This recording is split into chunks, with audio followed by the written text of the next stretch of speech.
Moltíssimes gràcies a en Xavier Ferrer, diputats i diputades, autoritats en general, amics i amigues. També per mi és un plaer poder participar en aquest debat. També vull agrair la tasca del Consell Català pel moviment europeu, malgrat els pocs recursos i els temps difícils que hem viscut aquests anys.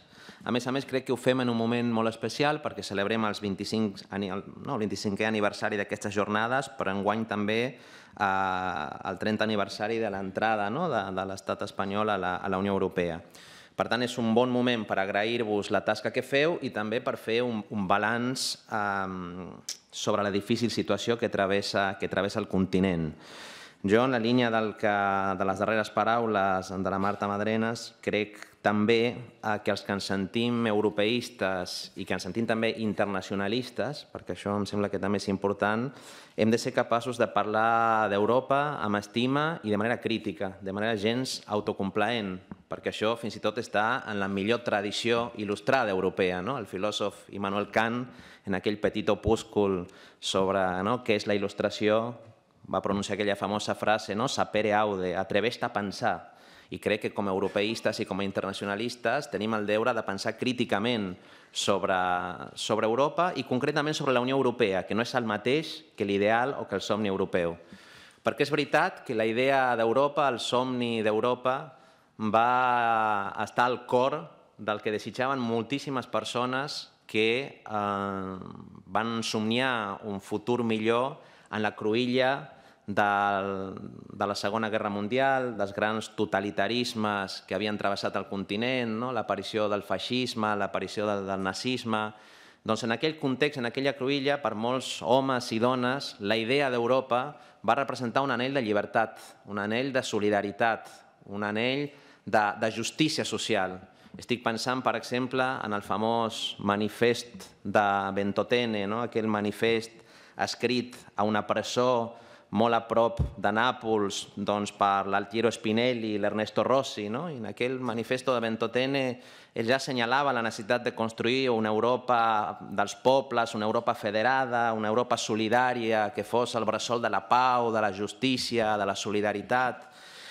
I si pensem el que va passar fins i tot aquí a casa nostra, l'europeisme va ser un ideal que va tenir un pes molt important en tota la generació que va lluitar contra la dictadura franquista. Europa era la promesa de sortir de la llarga nit del franquisme amb benestar, també amb cohesió social, amb més democràcia. Fins i tot aquí, a Catalunya, l'ideal europeista suposava la possibilitat d'exercir els drets democràtics de Catalunya, el reconeixement de la identitat nacional de Catalunya, fins i tot en un espai que anava més enllà de les fronteres dels estats. I si comparem aquell somni europeista després de la Segona Guerra Mundial, aquell somni europeista de l'època de la transició, per exemple, amb la realitat de la Unió Europea que tenim avui, doncs el panorama en el que em trobem, la veritat és que entristeix una mica. Entristeix una mica. El mateix Spinelli va morir poc després de l'aprovació de l'Acta Única Europea en la segona meitat dels anys 80 i quan va veure el que havia estat l'Acta Única Europea en un moment en què ell considerava que Europa podia fer un gran salt endavant, va acabar dient això, la muntanya ha parit un ratolí. És a dir, el gran ideal, les grans aspiracions que teníem s'han concretat en un marc normatiu que no és prou ambiciós pel que Europa podria arribar a ser. Perquè és veritat que en tots aquests anys s'han produït avenços i que la integració europea ha permès avenços importantíssims. Aquí s'ha esmentat tot el que per molts municipis, per molts ajuntaments han significat els fons europeus, els fons de cohesió social, els ajuts per generar infraestructures, per enfortir equipaments a barris, això és indiscutible. Que la construcció europea ha impulsat també o ha generat marcs normatius, estic pensant en matèria mediambiental, en matèria de no discriminació, d'igualtat de gènere, importantíssims, fins i tot en relació amb els marcs que tenien els mateixos estats, això és indiscutible. Però també és indiscutible que, sobretot en les últimes dècades, possiblement la Unió Europea no ha estat a l'alçada d'aquell somni social i democràtic del que parlàvem ahir. Que la Unió Europea no ha generat una estructura institucional on sigui la sobirania popular o la sobirania dels pobles d'Europa la que estigui al centre, sinó que més aviat ha generat una estructura institucional molt opaca, molt desconeguda i també criticada pels mateixos ciutadans i ciutadanes, on al centre de les decisions polítiques es prenen en organismes o en institucions, com dèiem abans, que no responen al control ciutadà, que molt sovint són massa permeables a la pressió dels grans lobbies privats i que això, entre altres raons, genera, com dèiem abans, una desafecció molt gran per part de la ciutadania. I té molt de sentit parlar d'això aquí al Parlament de Catalunya. El Parlament de Catalunya, com molts altres parlaments subestatals i fins i tot estatals, prenen moltes decisions en el dia a dia, però el 70% de les decisions que prenen venen ja marcades perquè plantegen la Unió Europea. Per no parlar del que passa fins i tot als ajuntaments. I això no està malament en principi, perquè si nosaltres haguéssim construït un espai supraestatal on el que fem és cedir voluntàriament part de la nostra sobirania per generar allà un espai d'harmonització fiscal, un espai de garantia dels drets socials, un espai de garantia dels drets ambientals, això seria una gran conquesta de la humanitat, seria una conquesta civilitzatòria. Però el problema en el que ens en trobem ara és que hem cedit sobirania a uns espais de poder que moltes vegades es tornen contra la democràcia a l'àmbit intern, es tornen contra la voluntat dels mateixos ciutadans. I crec que tenim l'obligació de fer una crítica de tot això. Fa poc vaig tenir una conversa força interessant amb un personatge molt intel·ligent i molt polèmic, que és l'exministre de Finances de Grècia, el senyor Yanis Varoufakis, i en Yanis Varoufakis em deia, ell va tenir l'ocasió de negociar molt directament amb diferents òrgans europeus la situació grega, i deia Europa és una zona lliure de democràcia, que em va semblar una frase molt contundent i molt forta, la veritat, venint a més d'un intel·lectual que és una persona fina i que ha escrit moltes coses en un sentit de l'elegància, és a dir, que té complexitat a l'hora de pensar, però quan va haver de sintetitzar el seu pensament va dir que Europa és una zona lliure de democràcia. No és només que sigui ademocràtica, com s'ha dit en moltes ocasions, sinó que hi ha una estructura, una governança europea que cada cop més dificulta que el principi democràtic, no només el principi democràtic, el principi de la transparència, el principi de la rendició de comptes, el principi de l'estat de dret, no puguin configurar-se de manera clara. I aquesta manca de democràcia política, crec jo, també està portant una manca de democràcia econòmica, perquè quan Altiero Spinelli i Ernesto Rossi somniaven amb l'Europa social, amb l'Europa solidària, deien una cosa que era una veritat als anys 50 i que al meu parer continua sent una veritat avui, que era impossible construir una Europa social si no s'aconseguia regular, si no s'aconseguia posar límits als grans poders econòmics, als grans poders financers. És a dir, si el poder polític no està controlat, sempre hi ha una amenaça d'autoritarisme i de totalitarisme. Però si el poder econòmic, si els poders de mercats, si els poders financers tampoc no estan regulats i controlats, aquesta amenaça també existeix i moltes vegades amb més força i d'una manera més clara. I això ho assenyalaven ells en els anys 60-50, després de la Segona Guerra Mundial, i moltes veus crítiques ho han vingut dient en aquests últims temps. Jo crec com a responsable municipal ara que l'esclat de la crisi financera del 2008 era una gran oportunitat. Era una gran oportunitat perquè la construcció europea fes un salt endavant. Era una gran oportunitat per generar una governança europea a l'alçada dels grans reptes socials, polítics, mediambientals, energètics del segle XXI. Eren una gran oportunitat per generar una estructura de govern financera, fins i tot, que afavorís la solidaritat entre els pobles europeus i la integració d'Europa. Era l'oportunitat, per exemple, de tenir un banc central europeu que hagués contribuït de manera molt més activa, com sí que ho ha fet la Reserva Federal als Estats Units, per exemple, amb el sosteniment de les autoritats locals, dels petits municipis, del món local en general. I no hem tingut això. Hem tingut una estructura europea que fins ara, malauradament, està ofegant molt les possibilitats de desenvolupament social, de desenvolupament econòmic, no només dels estats o de les entitats subestatals, sinó també dels mateixos municipis. Nosaltres ho patim. Moltes de les restriccions que com a Ajuntament tenim per desenvolupar polítiques actives des del punt de vista social o des del punt de vista econòmic provenen de lleis que s'han aprovat a l'àmbit estatal, però que tenen el seu origen en directrius que venen marcades des de la mateixa Unió Europea. Per tant, Europa, que podria ser la solució, en molts sentits, està comportant o està suposant una part del problema. I davant de tot això, jo comparteixo el que s'ha dit aquí, el paper dels municipis és fonamental. És fonamental perquè jo vinc de l'àmbit, abans de dedicar-me a la política institucional, doncs em dedicava, em guanyava la vida fent classes a la facultat de Dret, i una cosa que he après en tots aquests anys és que perquè la Unió Europea, la democratització de la Unió Europea, la refundació de la Unió Europea no dependrà tant del que facin els intel·lectuals, els tècnics, que és molt important que hi hagi aquest debat intel·lectual i aquest debat tècnic, però el que és important és que hi hagi un moviment europeu ciutadà, un moviment europeu que comenci des de baix, que tingui com a protagonista a la ciutadania i que segurament, per això, ha de començar en les ciutats d'Europa. Ha de començar en les ciutats d'Europa. Les ciutats d'Europa van ser el bressol de la democràcia. Pensem en la polis d'Atenes. Van ser el bressol de la democràcia. Doncs avui les ciutats europees també poden i tenen el deure de ser el lloc on la regeneració democràtica creixi, on creixi un nou impuls democràtic, i això està passant en molts llocs precisament perquè els ajuntaments són l'espai més proper als ciutadans, els que més poden escoltar la veu dels ciutadans i les necessitats de la ciutadania, i per tant estem en condicions, em sembla, ideal, i tenim la responsabilitat d'assumir aquest paper. Ara mateix, aquí a casa nostra, a Catalunya, hi ha en marxa un important debat constituent.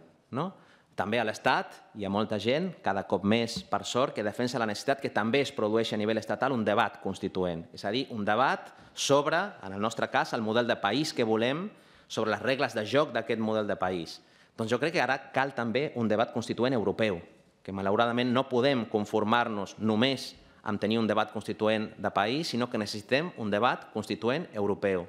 Necessitem repensar moltes coses del que Europa significa i ha significat. Naturalment, recuperant el millor que s'ha fet en tots aquests anys d'integració europea. Recuperant el millor de tot el que s'ha fet, però replantejant-nos molts dels camins pels quals s'està optant avui, que lluny de contribuir a la consolidació de l'espai europeu, estan enfrontant els pobles europeus entre si, estan generant l'aparició de fenòmens molt preocupants de xenofòbia, de nacionalismes excloents, fins i tot racistes en alguns casos, i en països d'Europa, no només en el cas d'Hongria, ara arran de la crisi dels refugiats hem vist com fins i tot a Dinamarca, països que comportaven simbòlicament el millor, els models nòrdics, el millor de les concrecions de l'estat social europeu, estem veient com aquesta xacra del racisme i de la xenofòbia estan arribant. I per fer-ho, per participar d'aquest debat constituent, jo considero que això ho hem de fer a través de totes les xarxes formals i informals que estiguin al nostre abast. Barcelona, per exemple, té una llarga vocació europeista. Nosaltres som membres actius de la xarxa Eurocities, per exemple. Hem estat escollits ara com membres dels seus òrgans, del seu comitè executiu. Vam tenir l'oportunitat amb l'alcaldessa de viatjar a Copenhague precisament per participar d'aquest acte. També donem suport al Consell de les Regions.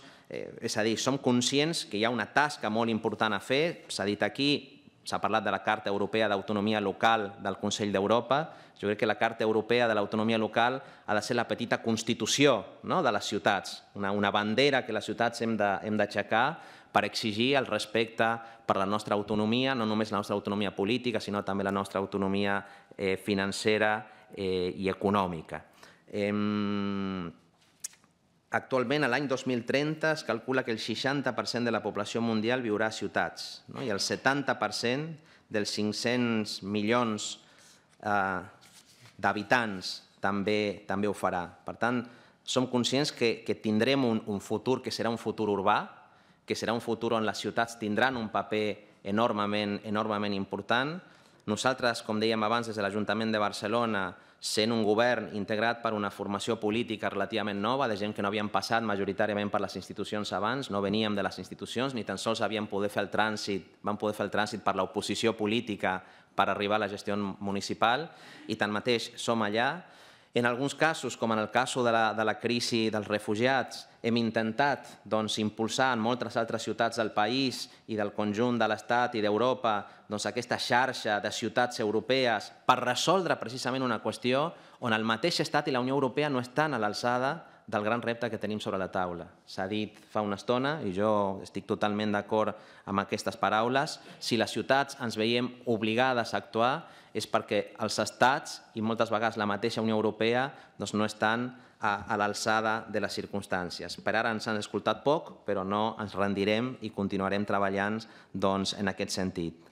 I també, naturalment, intentarem impulsar en aquest debat constituent europeu totes les iniciatives que permetin recuperar davant els ulls de la ciutadania la idea del que ha de ser una Europa social. Nosaltres, per exemple, a l'Ajuntament de Barcelona hem aprovat una moció contrària a una norma molt polèmica que s'està discutint ara a Europa, que és el TTIP, el Tractat Transatlàntic entre Estats Units i la Unió Europea, amb el suport de la majoria de forces polítiques o una majoria important de forces a l'Ajuntament de Barcelona. Nosaltres hem aprovat una moció contrària a aquest tractat perquè considerem, entre altres coses, d'entrada que és un tractat que s'està negociant en condicions d'una elevada opacitat. La ciutadania té el dret a tenir un debat obert sobre un tractat que incidirà sobre qüestions socials, mediambientals bàsiques, sobre la qualitat dels serveis públics en les nostres ciutats i en els nostres municipis. Per tant, d'entrada, hi ha una exigència de transparència, més enllà de la posició de fons que tinguem sobre aquest tractat. I quan aprovem aquesta moció no la fem contra Europa, al contrari, la fem en defensa d'un municipalisme europeista que té molt clar que si no donem la batalla per democratitzar Europa i per transformar-la, la Unió Europea que tenim té els dies comptats. Té els dies comptats, però té els dies comptats no perquè ho diguem nosaltres des d'una perspectiva crítica, sinó perquè acabarà col·lapsant, i ja ho estem veient ara.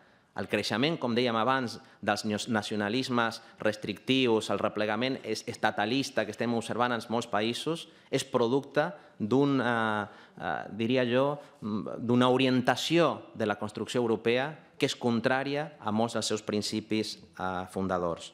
Per tant, per acabar, jo volia ser una mica també provocador, perquè aquest és el sentit d'aquestes trobades. No hi ha cap tipus de dubte, som tots i totes europeistes, jo afegia també som internacionalistes, això no és el que està en qüestió aquí. El debat que tenim no és si volem més o menys Europa, sinó quina Europa concretament volem i si aquesta Unió Europea que tenim ara mateix, amb el seu disseny monetari, amb el seu disseny polític, és el més adequat o no per fer realitat el somni d'Europa que van dibuixar els vells pares del projecte continental sobre les runes fumejants de la ciutat del nostre continent. No ens podem permetre una altra gran guerra mundial com la que es va produir al segle XX per reaccionar, per prendre consciència de l'emergència davant la qual ens trobem. No podem passar per una altra catàstrofe civilitzatòria per prendre consciència dels grans reptes que tenim per davant. Nosaltres volem dibuixar una altra Europa des de les ciutats i amb això també som sobiranistes, perquè ser sobiranistes vol dir això, reivindicar la capacitat de decidir sobre el futur del nostre país, però també la capacitat de decidir quina Europa volem. I això ho volem fer des de les ciutats i compartir-ho lliurement amb totes les ciutats que estiguin per aquest camí. Moltes gràcies.